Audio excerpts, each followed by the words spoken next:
Welcome to Her Own Boss, the podcast designed to help you find your inner entrepreneur. Her Own Boss is created by Anissa, Megan, Sarah, Lucy, Nikki, and me, Ben, as we start our careers and learn from the inspiring women who can help us along the way.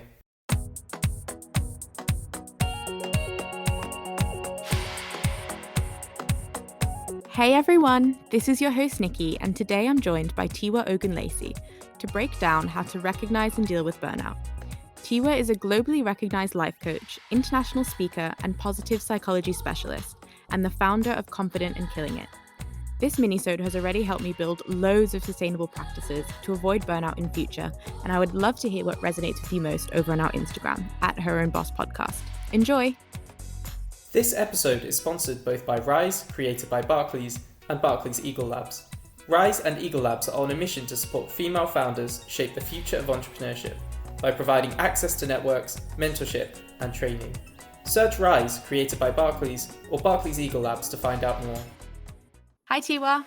Hi, Nikki. Thanks for having me. Absolutely. I'm so excited to have you on. So, for this minisode, we're going to talk a bit about burnout, which I think is such an important topic. And I've had some recent experiences with burnout, which I'm sure a lot of people will relate to. We're kind of living in crazy times. Really looking forward to kind of getting your expertise on this. If we could just start by sort of defining what burnout is and how it differs to stress and even how it differs to just feeling tired.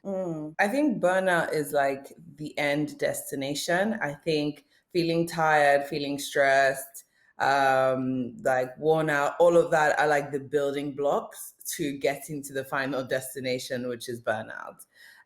So I think when you're getting burnt out, there's signs you have to pay attention to. And being stressed all the time, not sleeping well, things like that are signs that you're getting burnt out. And then burnout is like the ultimate end where it's just like, it's done. There's nothing left. Like you just have to like pause everything and take care of yourself. Yeah, definitely. And it would be really helpful if we could go through what some of those signs of burnout are and how you can sort of recognize them in yourself and in others. Because I feel like when I was burnt out, I didn't even realize I was burnt out until afterwards, until I actually took that break. Because in the moment, I thought like, no, I'm fine. I'm just a bit tired. I'm just a bit bored of lockdown. I think it'll be really helpful to go through some of those signs. Yeah. So first one is like an inability to control your emotions or not feeling any emotion at all. When I was burnt out, I was just completely numb. Like I did not feel any emotion whatsoever. And then other people will find that they lash out a lot or they get really angry and agitated over like tiny things. So yeah, not being able to control your emotions and feeling like maybe you're like losing joy and motivation and emptiness. It's just like you just feel like you're just floating along and hoping to survive. You also feel overwhelmed by your daily activities. So, for example, things that never really like affected me, all of a sudden, everything was so overwhelming. All of a sudden I wasn't performing at the usual rate that I could perform. So that was like signs like, oh, okay, like this was just like quick, easy tasks that you could do before. And going through my inbox when I'm energized is so different to going through my inbox when I'm burnt out. Every single thing just feels like a chore and feels overwhelming. So you have this like weight of responsibility on your shoulders. And then like a lack of self-care. You just stop taking care of yourself. You skip the showers. You're working on weekends constantly. Maybe you're not eating well, you're not exercising. The first thing to go out the window when I'm burnt out is exercise. I'm stuck at my desk all the time overworking, and that's a sign that I am on my way to burnout. And not being in touch with what your body needs and what your heart needs. I realized that my mind was on a race of its own, and my heart was just like, Tiwa, please slow down, give me some TLC. And my mind was just going on, like, we need to do this, we need to do that, we need to work hard. It's a pandemic, we got to get through this. And my heart is just like, I just want to be on a holiday sipping a margarita, you know? So, yeah, those are some of the main signs. And then the final one is that well, two last ones actually. You start to feel disconnected from other people, especially people you love, right? So I was like not in the mood to speak to any of my friends and family. Like I felt totally disconnected from my partner. And that's a sign, like people who you usually love, when you're around them and you feel nothing but like you don't feel the love, you feel irritated and agitated, that's a sign that you're burnt out. And then the last big one is like physical illness, right? Your back starts to hurt, you have loads of headaches, maybe you get a cold or something, your immune system just shuts down, then that's often a sign that you're burnt out. Yeah, I think it's so important to know that there are multiple signs of burnout. Because as you say, it's kind of the end state to when you're really tired and really stressed. So it might sort of happen gradually and you may not even realize you're there. So, for me, when I was burnt out, the reason I didn't realize it is because I thought I maybe didn't deserve to be burnt out because in the grand scheme of things, my job's not the hardest or the most stressful, but that's not the point. I think different people react in different ways. And your point about not being in touch with your body was the big one for me because I was still waking up every morning and doing exercise. So I was like, oh, I can't be burnt out. I'm still doing things, but it's not what my body needed. I needed to just do nothing and I needed to not think about anything. And I was just out of touch with myself and out of touch with the people around me who maybe could have said, like, Nikki, I think something's wrong. Like, this isn't your normal behavior or your normal attitude to life. I also think being able to recognize it in other people is so important because I think if someone had said to me like, Nikki, I think you're burnt out, it would have made me stop and think. But I think with, sometimes we get into the habit of just saying like, oh yeah, like I'm really bored as well. Yeah, I'm really stressed as well. But, Yeah. I think calling it out in other people and in yourself can make such a big difference. Yeah, absolutely. I always check my friends on it. I'm like, you seem a bit burnt out. Like, when last did you eat? you know? Yeah, no, that's a good habit to get into. So then I guess the next question has to be what steps can we take to avoid getting to a point of burnout? I think definitely step one is paying attention to what's going on in your body and your heart because the wisdom is really in your body. Your heart gives you the answers to everything. Your mind is great to support you, but a lot of the times we make decisions in our mind instead of making decisions from our heart. And that's actually where all the wisdom is, and your intuition and your gut, it knows what you should be doing. So, learning to slow down enough so you can hear and feel and sense what's going on in your body is very important.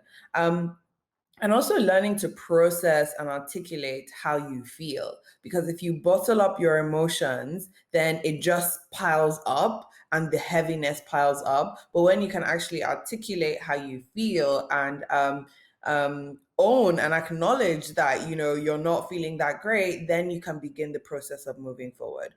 But if you don't acknowledge that you're on the path to burnout and you keep ignoring all the signs, then you end up there. So notice the red flags when they show up and slow down enough. It's like, don't speed through a red traffic light. If you see a red traffic light, slow down, right? Because it's a sign that's telling you to slow down. But we see red traffic lights in our life all the time and we're like, nope, gonna ignore that one, drive off. And then what happens if you keep driving through red traffic lights?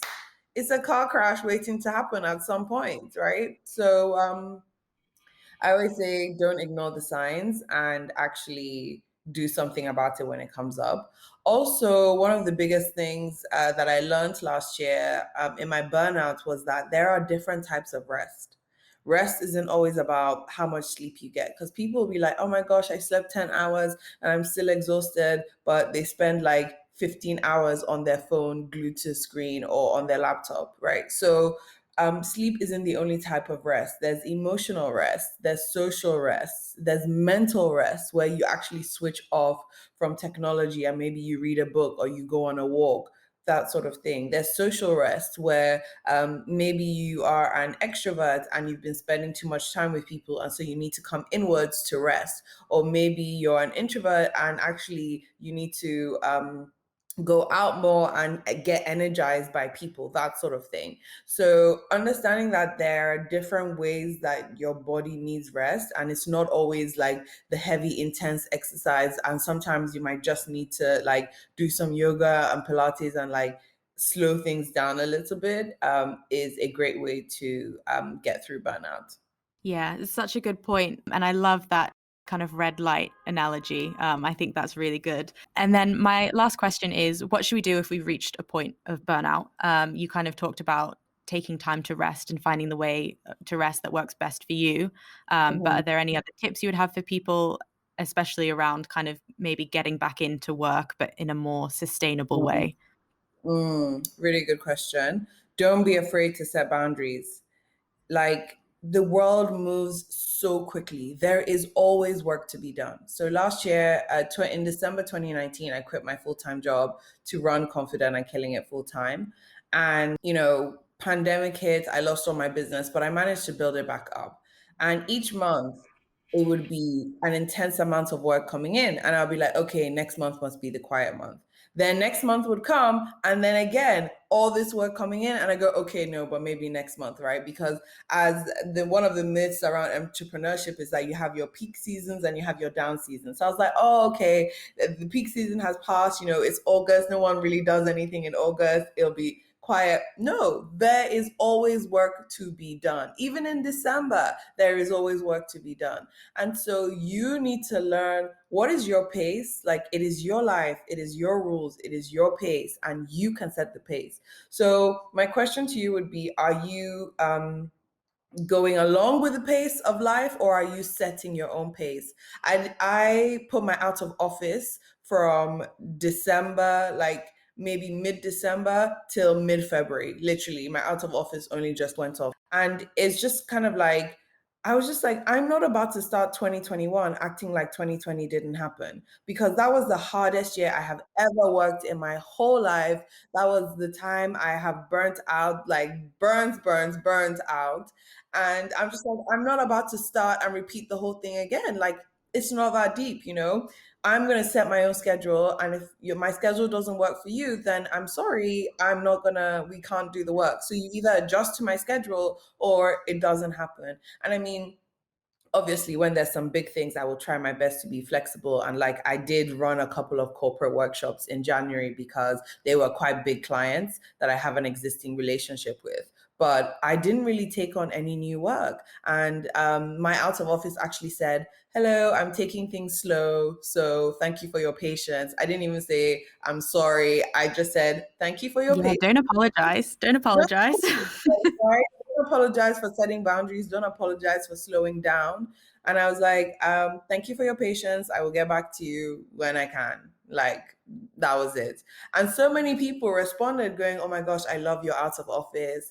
I really appreciate you slowing down. Oh, I think I'm going to put on the same out of office too. And I was like, exactly, right?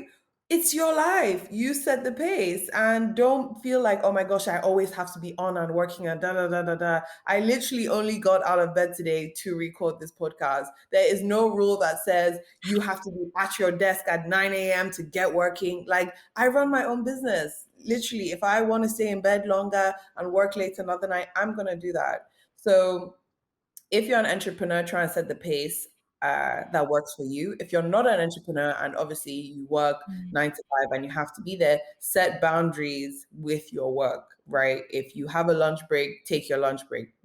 Prioritize yourself. So I always say to people, what do you need to say no to so you can say yes to yourself?